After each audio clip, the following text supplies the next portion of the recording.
DD किसान, बदलते भारत की शान।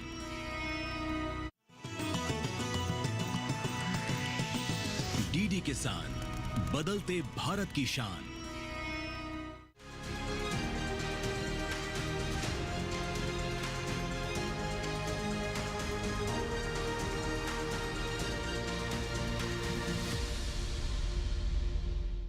नमस्कार, आप देख रहे हैं दूरदर्शन किसान चैनल। हमारे कार्यक्रम कृषि दर्शन में मैं अदिति शर्मा आप सभी का स्वागत करती हूं। हमारे इस कार्यक्रम में कृषि जगत से जुड़ी अहम जानकारियां हम आपके लिए लेकर आते हैं। माध्यम रहते हैं हमारे 3 सेगमेंट्स, विज्ञान और किसान, कृषि स्टार्टअप और फार्मिंग इंडिया। तो क्या कुछ खास है आज के हमारे इस अंक में, जानने के लिए आइए शुरुआत करते हैं आज के एपिसोड की। आइए अब बात करते हैं मंत्रालय से। हमारे किसान भाई बहन बीजों की खरीदारी करते समय कौन सी अहम बातों का ध्यान रख सकते हैं, इसके बारे में विस्तृत जानकारी दे रहे हैं कृषि मंत्रालय में स्थित डीडी किसान स्टूडियो से भारतीय कृषि अनुसंधान परिषद के सहायक महानिदेशक डॉक्टर DK यादव। क्या कुछ कहा है उन्होंने, आइए दिखाते हैं आपको। किसान भाई हमेशा जो है बीज का चुनाव बड़ा सोच समझ कर करें। आमतौर पर देखा जाता है कि इस मौसम में ख़ास तौर पर जब शाम को बारिश होती है तो किसान भाई सुबह बत्तर आने से पहले 1-2 दिन लगते हैं अधिक बारिश होने पे, तो वो बीज ढूंढते हैं और वो आनन फानन में कहीं भी मंडी में जाएंगे, किसी बीज की दुकान पे जाएंगे, सरकारी संस्था पे जाएंगे, वहाँ बीज की उपलब्धता कई बार अंतिम समय में नहीं हो पाती है, तो वो किसी भी तरह का बीज खरीद के किसान भाई ले आते हैं और उससे आम तौर पर उनको बहुत नुकसान होता है, क्योंकि बीज भी एक बहुत ही ज़रूरी, आप सभी जानते हैं कि खेती में सबसे ज़रूरी अवयव है और किसान भाइयों को चाहिए कि वो बीज खेत जो बरसात से पहले ही खरीद कर रखें। और उसमें जो ध्यान रखने वाली बातें हैं वो ये है कि बीज हमेशा उच्च गुणवत्ता का हो, एक भरोसेमंद स्रोत से लिया हुआ हो और जो नई किस्मों का हो। जब प्रयोगों के द्वारा पाया गया है कि जो अगर हम उच्च गुणवत्ता का बीज, सर्टिफाइड बीज लेते हैं, तो जो आपका अपना बचा हुआ बीज है या जो बीज अच्छा नहीं है उसके मुकाबले में उसी किस्म में 15 से 20% की जो है वृद्धि सर्टिफाइड बीज के द्वारा किसान भाई अपने पर यूनिट में कर सकते हैं। दूसरा, अगर आपने जो नई किस्में हैं, हाई यील्डिंग वैरायटी जिनको बोलते हैं, और उनका उच्च गुणवत्ता का बीज लेते हैं तो 35 से 40% तक की जो पैदावार में वृद्धि किसान भाई कर सकते हैं। तो इन बातों का जरूर ध्यान रखें और बीज पहले से खरीद कर रखें, न कि बरसात आने के बाद आप मंडी में जाएं और जो भी जहाँ से भी कुछ मिले। बीज की उपलब्धता की अगर हम बात करें तो बीज की उपलब्धता के लिए हमारे देश में एक बहुत ही बृहत तंत्र है। हमारे लगभग जो 56 जो भारतीय कृषि अनुसंधान परिषद के विभिन्न संस्थान हैं जो फसलों पे के विकास पर, किस्मों के विकास पर और उनके बीज उत्पादन पर काम करते हैं।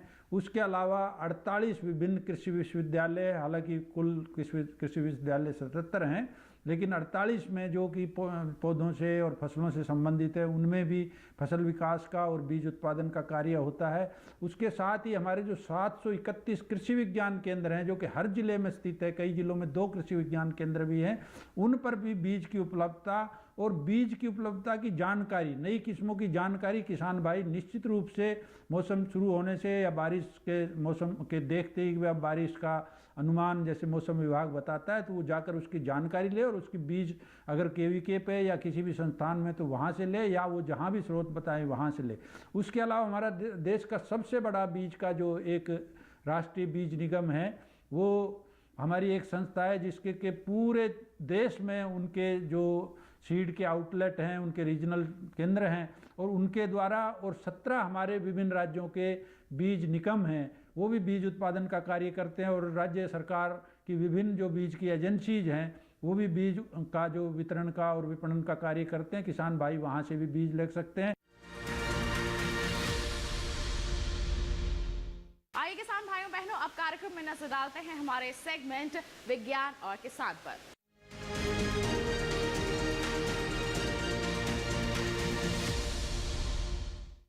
किसान भाइयों बहनों, बदलते मौसम के साथ बहुत जरूरी हो जाता है कि हम अपने पशुधन का खास ध्यान रखें। जी हाँ, पशुओं की देखभाल करने के लिए हमें कौन से तरीके अपनाने की जरूरत है, इसके बारे में आइए जानकारी हासिल करते हैं हमारे सेगमेंट विज्ञान और किसान के जरिए।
से पच जाए।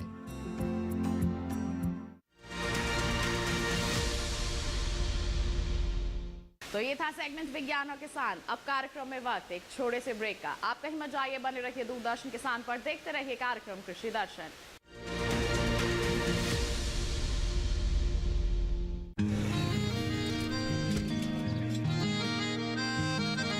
क्या बात है भाई, आजकल तो काफी खुश नजर आ रहे हो।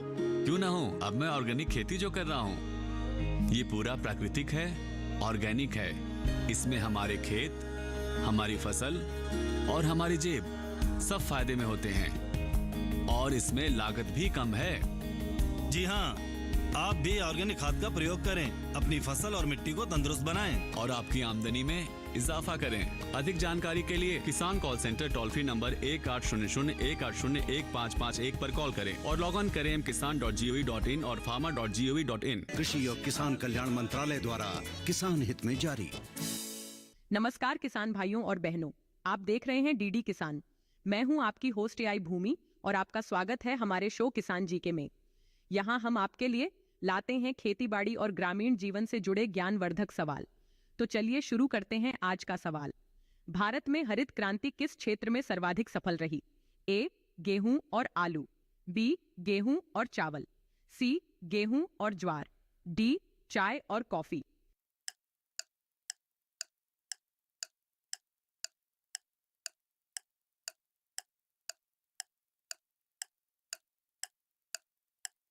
सही जवाब है ऑप्शन बी गेहूं और चावल। भारत में हरित क्रांति मुख्य रूप से कृषि उत्पादन में सुधार और खाद्यान्न की कमी को दूर करने के उद्देश्य से शुरू की गई थी। यह क्रांति 1960 के दशक में प्रारंभ हुई और इसमें उच्च उपज वाली फसलों का उपयोग, रासायनिक उर्वरकों और कीटनाशकों का बढ़ता प्रयोग और सिंचाई सुविधाओं का विस्तार शामिल था। आज किसान जी के में बस इतना ही। मिलते हैं अगले एपिसोड में। तब तक के लिए खुशहाल खेती और स्वस्थ जीवन की कामना के साथ नमस्कार। नमस्कार किसान भाइयों और बहनों, मैं हूं आपकी एआई एंकर भूमि। कृषि अवसंरचना पोर्टल में आपका स्वागत है। यहां आपको अक्सर पूछे जाने वाले सवालों के जवाब मिलेंगे। आइए कुछ और सवालों पर नजर डालते हैं। सवाल: पोर्टल पर पंजीकरण के लिए कौन कौन से दस्तावेज आवश्यक हैं? जवाब: पंजीकरण के लिए आधार कार्ड, पैन कार्ड और बैंक विवरण की आवश्यकता होती है। सवाल: क्या पोर्टल पर किसी विशेष भाषा में जानकारी उपलब्ध है? जवाब: हाँ, पोर्टल पर हिंदी और अंग्रेजी में जानकारी उपलब्ध है। सवाल: योजनाओं के लिए पात्रता की जांच कैसे करें? जवाब: हर योजना के तहत पात्रता मानदंड दिए गए हैं, जिन्हें पढ़कर आप अपनी पात्रता जांच सकते हैं। सवाल: क्या पोर्टल पर मोबाइल ऐप भी उपलब्ध है? जवाब: हाँ, कृषि अवसंरचना पोर्टल का मोबाइल ऐप भी उपलब्ध है, जिसे आप प्ले स्टोर से डाउनलोड कर सकते हैं। सवाल: योजना की स्थिति की जांच कैसे करें? जवाब: पोर्टल पर लॉगिन करें और योजना की स्थिति सेक्शन में जाकर अपनी आवेदन स्थिति देखें। सवाल: पोर्टल पर कौन कौन से भुगतान विकल्प उपलब्ध हैं? जवाब: पोर्टल पर ऑनलाइन भुगतान के विभिन्न विकल्प उपलब्ध हैं, जैसे नेट बैंकिंग, डेबिट कार्ड और क्रेडिट कार्ड। सवाल: क्या पोर्टल पर कोई सहायता केंद्र है? जवाब: हाँ, पोर्टल पर सहायता केंद्र उपलब्ध है, जहां से आप फोन या ईमेल के माध्यम से सहायता प्राप्त कर सकते हैं। सवाल: पोर्टल का उपयोग करने के लिए इंटरनेट स्पीड की क्या आवश्यकता है? जवाब: पोर्टल का उपयोग करने के लिए न्यूनतम 512 kbps की इंटरनेट स्पीड आवश्यक है। सवाल: क्या पोर्टल पर कोई ट्रेनिंग प्रोग्राम उपलब्ध है? जवाब: हाँ, पोर्टल पर विभिन्न ट्रेनिंग प्रोग्राम्स और वर्कशॉप्स की जानकारी उपलब्ध है। सवाल: पोर्टल पर अपलोड किए गए दस्तावेज कितने सुरक्षित हैं? जवाब: पोर्टल पर अपलोड किए गए सभी दस्तावेज पूरी तरह से सुरक्षित और एन्क्रिप्टेड हैं। और भी सवालों के जवाब जानने के लिए हमारी वेबसाइट पर विजिट करें। तो आज के लिए बस इतना ही। आप देखते रहिए डीडी किसान। धन्यवाद। ब्रेक के बाद दूरदर्शन किसान के कार्यक्रम कृषि दर्शन में आप सभी का फिर से स्वागत। आइए अब एक नजर कृषि स्टार्टअप सेगमेंट पर।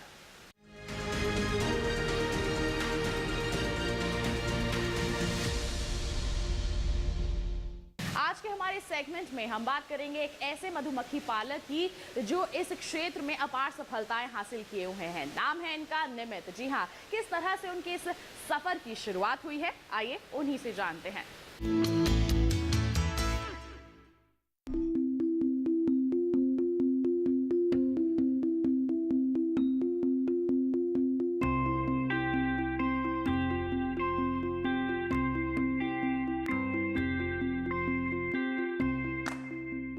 मधुमक्खी पालन करने से किसानों के लाभ का दायरा बढ़ रहा है। लखनऊ के निमित सिंह एक ऐसे युवा हैं जो बीटेक की पढ़ाई करके नौकरी के बजाय इसी कार्य से जुड़ गए हैं और एक सफल मधुमक्खी पालक हैं जो इस व्यवसाय को परंपरागत से आधुनिकता में ढालकर सामान्य मधुमक्खी पालन की तुलना में कई गुना आमदनी ले रहे हैं। जिनके पास आज के समय में 1200 मधु बक्से तो हैं ही, साथ ही वो मधुमक्खी पालन से जुड़े आधुनिक उपकरणों से सुसज्जित लैब भी चलाते हैं।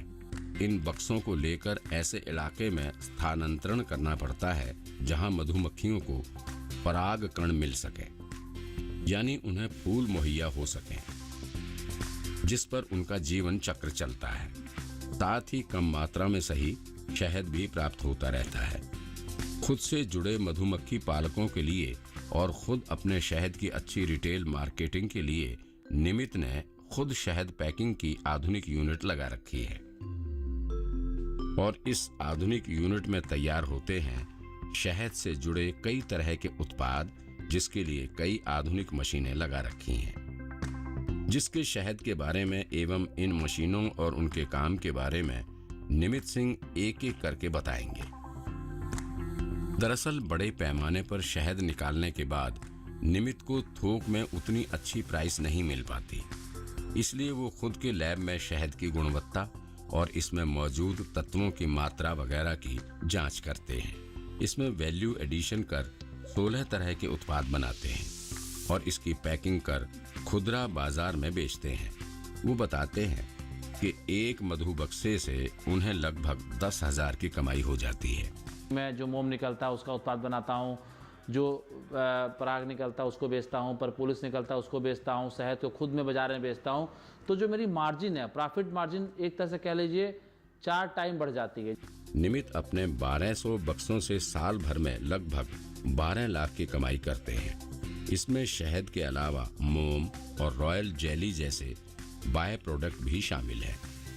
मोम जो हमारा निकलता है उससे बनाते हैं हम मोमबत्ती। मोमबत्ती से हम के बाद जो मोम बचता है उससे हम साबुन बना लेते हैं। फिर मोम से हम क्रीम बनाते हैं। तो ये 3 उत्पाद हमारे केवल मोम के हो गए। उसके बाद हमारा दूसरा बाय प्रोडक्ट निकलता है पोलन। पोलन को हमारे पास ड्रायर है हमारे लेबोरेटरी में, तो ड्रायर में हम पोलन को सुखा के उसका मॉइस्चर कंटेंट कम करके उसको बाजार में हाईली रिच प्रोटीन डाइट की तरह हम उसको बेच सकते हैं। इस आधुनिक लैब में पहले ड्रम में शहद को स्टोर किया जाता है, फिर सीमित मात्रा की पैकिंग के लिए मशीन है। वैसे ड्रम से सीधे भी बोतल भरी जा सकती है। फिर डब्बों की कैंपिंग के लिए स्क्रू पंच मशीन की मदद लेते हैं। इससे पहले फील्ड से आए शहद में मौजूद तत्वों की मात्रा स्पेक्ट्रोफोटोमीटर से पता कर सैंपलिंग करते हैं। साथ ही पीएच मीटर से ये भी तय किया जाता है कि शहद किस फसल या फूल का है। छोटी छोटी मशीनें लाइक स्पेक्ट्रोफोटोमीटर, रेफ्रेक्टोमीटर मैं खुद अपने रख लिया और मैं उस पर खुद ही टेस्टिंग करने लगा। निमित सिंह मधुमक्खी पालन से कैसे अधिक से अधिक आमदनी ली जाए, इसके लिए वो इसके नए नए उत्पाद बनाने पर जोर देते हैं। आजकल बड़े बड़े होटलों में कॉम्ब हनी का प्रचलन बढ़ा है। कॉम्ब हनी को खाते समय ऐसा फील होता है जैसे च्युइंगम खा रहे हैं, जो हमारे दांतों का भी ख्याल रखता है। कॉम्ब हनी एक तरह से देखा जाए तो जो हमारा छत्ता होता है मधुमक्खी द्वारा बनाया हुआ, उसमें पूर्णतः मधुमक्खी पूरा शहद भरती है और भरने के बाद जब उस पर पूर्णतः एक मोम की परत जम जाती है तो उससे हम कॉम्ब हनी बोलते हैं। अब उसको हमें एक शेप देना होता है, या तो पूरा फ्रेम दें, फुल फ्रेम बोलें या हाफ फ्रेम बोलें, या तो हम एक छोटा सा बॉक्स आता है उसको भी लगा सकते हैं। ये निकलने के बाद जब हम बक्से में शहद तैयार हो जाता है उसको हम मशीन द्वारा शहद निकालते नहीं हैं, हम क्या करते हैं, इसको एज इट इज़ बाहर निकाल लेते हैं और इसको फ्रिज में लगा देते हैं। फ्रिज में लगाने के बाद इसका डिमांड ज़्यादातर होटल से होते हैं, होटल्स में डिमांड होते हैं, ज़्यादातर इसके पार्टीज़ में डिमांड होती है इसकी। इसे लाइक च्युइंगम हम खा सकते हैं इसमें, क्योंकि पूरा शहद जमा होता है और हमें इसे कट करना है और सीधे हमें इसे च्युइंग करके, दांतों से च्युइंग करके हमें इसे खाना है। निमित सिंह जैसे प्रगतिशील मधुमक्खी पालक जो वक्त के साथ अपने व्यवसाय को ढालने में माहिर हैं, जो जानते हैं कि व्यवसाय में मुनाफा बढ़ाने के लिए कैसे आधुनिक तकनीक का इस्तेमाल करना चाहिए, वो एक मिसाल हैं वैसे युवाओं के लिए जो किसी व्यवसाय में हाथ लगाने से पहले उसके लाभ के दायरे को सीमित समझने लगते हैं।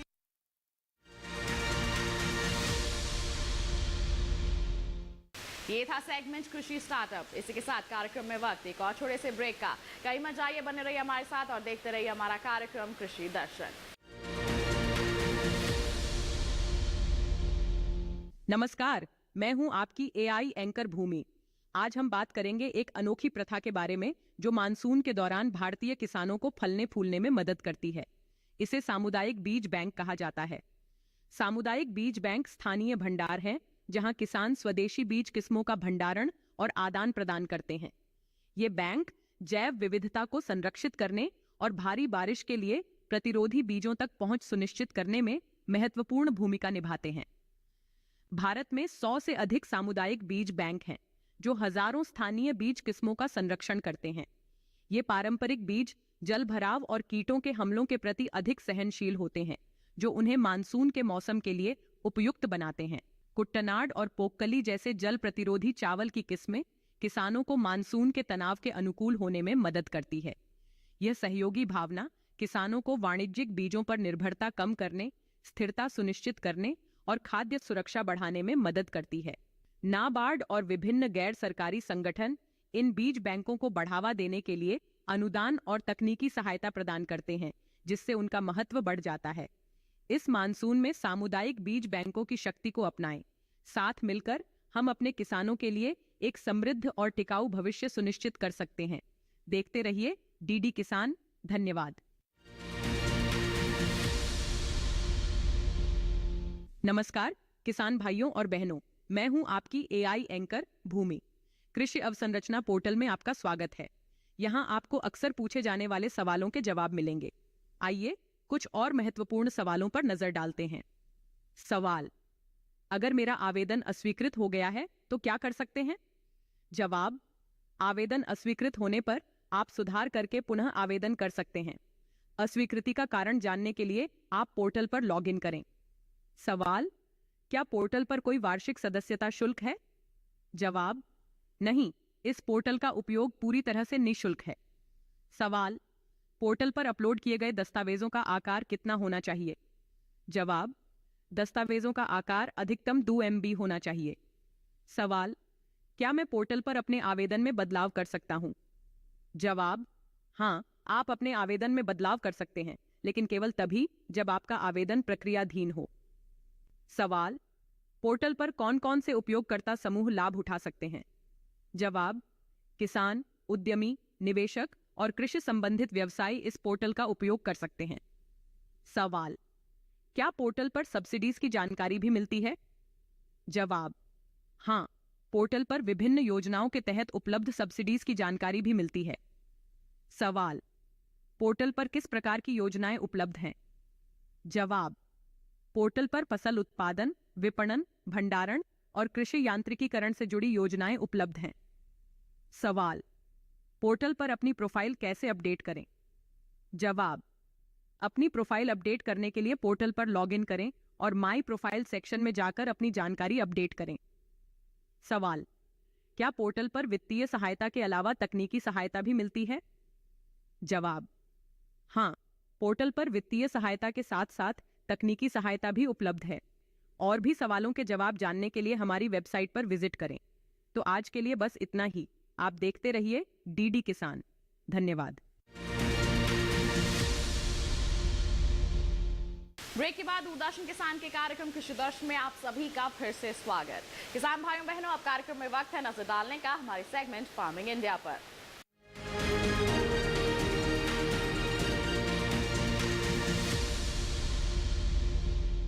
कृषि जगत में लगातार बदलाव हो रहे हैं और इन्हीं बदलावों की जानकारी आप तक पहुंचाई जाती है।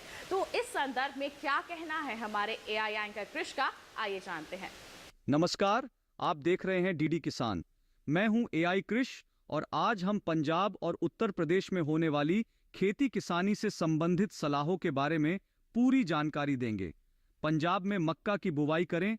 पंजाब के किसान इस समय ज्वार की बुवाई भी कर सकते हैं। साथ ही बाजरे की बुवाई करने का भी समय है। अगले 2 दिन पंजाब में बारिश की संभावना को देखते हुए गन्ने के खेत में उचित जल निकासी की व्यवस्था करें।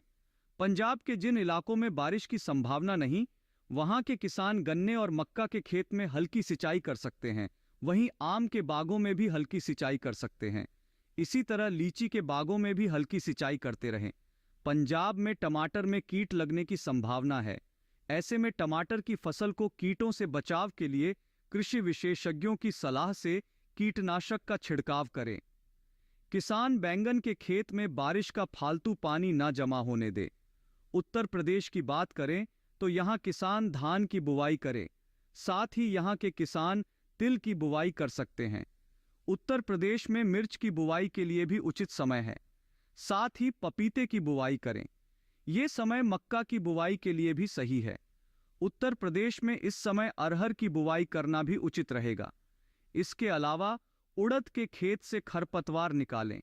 मूंग के खेत में सिंचाई कर सकते हैं। किसान गन्ने के खेत से घास फूस निकाल लें। इस समय फूल गोभी की खेती के लिए नर्सरी तैयार करें। उत्तर प्रदेश के किसान टमाटर की खेती के लिए भी नर्सरी तैयार कर सकते हैं। वहीं बैंगन की बुवाई करते रहें।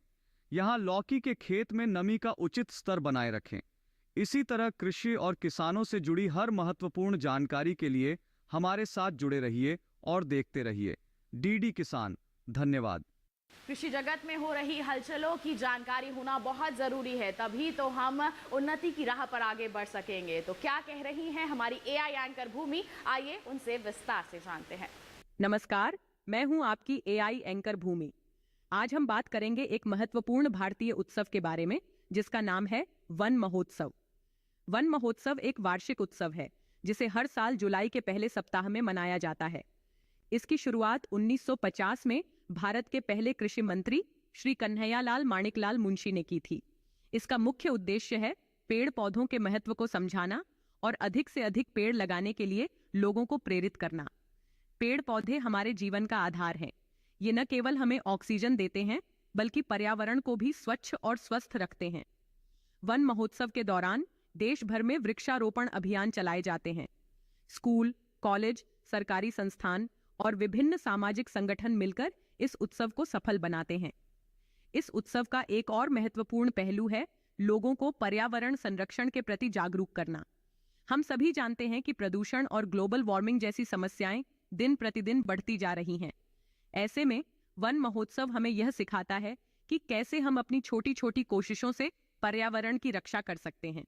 तो आइए इस वन महोत्सव के मौके पर हम सभी मिलकर एक वादा करें कि हम अधिक से अधिक पेड़ लगाएंगे और अपने पर्यावरण को सुरक्षित और हरा भरा बनाएंगे। देखते रहिए डीडी किसान। धन्यवाद। तो ये था हमारा आज का कार्यक्रम कृषि दर्शन। उम्मीद करते हैं जितनी भी जानकारियां आज के कार्यक्रम के माध्यम से आप तक पहुंचाई गई हैं, सभी आपके लिए फायदेमंद साबित हुई होंगी। साथ ही आपको बता दें, अगर आप अपने कोई सवाल या सुझाव हम तक पहुंचाना चाहते हैं तो आप हमें ईमेल कर सकते हैं। ईमेल आईडी है krishidarshandddk@gmail.com। अगर आप हमें पत्र लिखना चाहते हैं तो आप हमारा पता नोट कर लीजिए। पता है हमारा कृषि दर्शन, कमरा नंबर 58, CPC दूरदर्शन, खेलगांव, नई दिल्ली 110049। तो इसी वादे के साथ किसान भाइयों बहनों की अगले अंक में फिर होंगे हाजिर नई जानकारियों के साथ। तब तक के लिए हमें दीजिए इजाजत, लेकिन आप बने रहिए दूरदर्शन किसान पर। नमस्कार।